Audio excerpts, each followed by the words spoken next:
Watching this here makes me realize how important it is to actually build a track record rather than giving money to young kids who are inexperienced, who think they can innovate the whole investing world because there's some new type of money running around. In this video, she talks about being comfortable with risk rather than talking about risk management.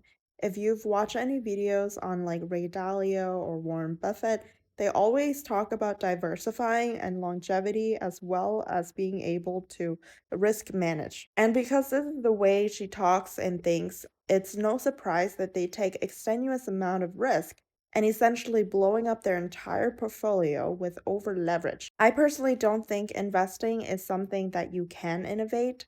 It's rather something that is very specific and very rule following, and the more boring you are, the better, and the more you can make money from it. But we learned this the hard way time and time again because every new cycle is every new batch of young, ambitious people who think that they can outcompete the rules that is set for a long time and be able to somehow make way more money than everyone who has been there before them. But it's just to show that time and time again, their portfolios will blow up because they think that they're smarter than they are. They become greedy. They ignore all of the guardrails and prevention and barricades that were set in there from previous mistakes that were done and essentially led to the same outcome. So, long term capital management, now Alameda research. I personally think that investing is for the boring. And the more boring, the more diversified, the more careful,